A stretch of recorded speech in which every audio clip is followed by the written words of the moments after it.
పెడతానండి. ఆ 2 అక్షరాల ఒక్కరిది మాత్రం పెట్టాలి, ఇంకెవరిది పెట్టకూడదు. అంటే ఎండిపోయిన శవానికి ఫోటో పెట్టాలి, ఇంకెవరిది పెట్టకూడదండి.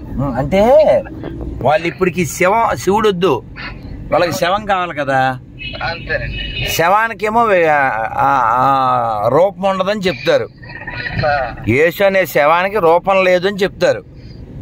ప్రశ్న అడిగితేనేమో కోపం, యెహోవాగాడు ఇచ్చే శాపం, పాస్టర్ గారు వేసే దూపం. అది నేను వారికి చెప్పాను, దయచేసి నువ్వు వీడు కూడా కొంచెం మైండ్ బాగోదండి, వీడే ఏదో రోజు అలా అయిపోతాడే మనం భయపడి అది ప్రతిరోజు చెప్తా ఉంటాను, మీ గురించి చెప్తా ఉంటాను, మీ వీడియోలు చూడమంటూ ఉంటాను, ధ్యానం పెంచుకోరని చెప్తా ఉంటాను. అంటే వాళ్ళ అమ్మకి అక్కడ మనసు ఏదో బాగోనప్పుడు, ఆరోగ్యం బాగోనప్పుడు మా ఎండిపోయిన శవాన్ని నమ్ముకో, పాస్టర్ దశం బాగా ఇచ్చుకో,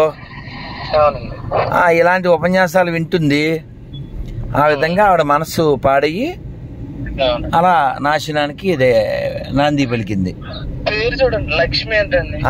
ఎవరి పేరు అలా కాదు నాన్న, ఎవరి పేరు వాళ్ళ పేర్లు ఉంటాయి చెప్పు. లక్ష్మి, లేకపోతేనేమో సుబ్రహ్మణ్యం, సాంబశివరావు, వీళ్ళంతా ఎవరు? వాళ్ళంతా మన తల్లులు, మన చెల్లెలు, మన వాళ్ళే కదా, వాళ్ళేం బయట వాళ్ళు కాదు కదా నాన్న.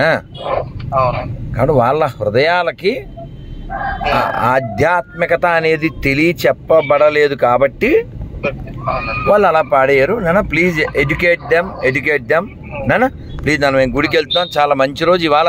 హరే కృష్ణ కృష్ణ కృష్ణ హరే హరే, హరే రామ రామ రామ హరే హరే. ఈ మంత్రాన్ని ఎక్కువ ఈ టైంలో, ఇప్పుడు కరెక్ట్గా సంధ్యాకాలం ఇదే టైంలో చైతన్య మహాప్రభు పుట్టారు. ఈ మంత్రం బాగా జపం చేయి నాన్న. హరే కృష్ణ